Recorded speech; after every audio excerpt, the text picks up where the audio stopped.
Ladies and gentlemen, number 10 will forever be in the rafters. One more time, let's hear it for number 10, Superb!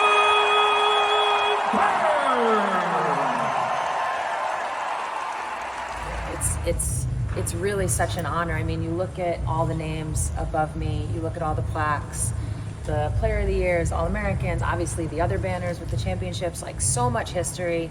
And so to be, currently, we obviously know in the next 3, 4, 5 to 10 years it's going to change. But right now, I'll just be the third. And so to be, with Rebecca, with Swin, being the third player to have their jersey retired in the Hall of Fame, I mean, it's really special. It's, the further you get away from a career, I feel like the more you really can sit in it and realize how special and how much you achieved.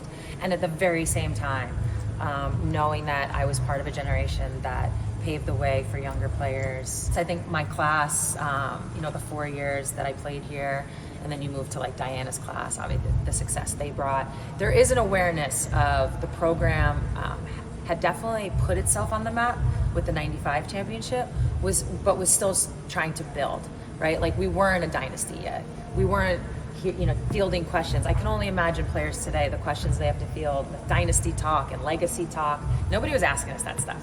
Nobody was asking me what I wanted my UConn legacy to be. That wasn't a thing, right? And then you fast forward, I'm really bad at math, but you fast forward to Stewie's freshman year, and she's like, oh, we're gonna win 4 in a row.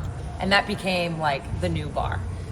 So I feel like with any program that has success, each generation kind of has to do their part. And when we came along, I think it was our part to continue to build on top of what Rebecca Logo, Jen Rosati, Jamel Elliott, Carla Brugli, so on and so forth, what they started. And so we were just kind of adding to that, and then obviously, all the players since have run with it. Getting your jersey retired, getting your number retired, knowing that no one will ever wear that number again. That's kind of how you separate among the greatest players you've ever coached, greatest players that ever played college basketball, professional basketball, Olympic basketball.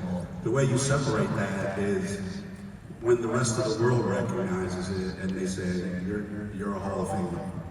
And not only is Sue a UConn legend, a Seattle Storm legend, an Olympic legend, a European basketball legend, I think off the court and her advocacy for what she believes in, I think what separates is that she's become legendary in everything.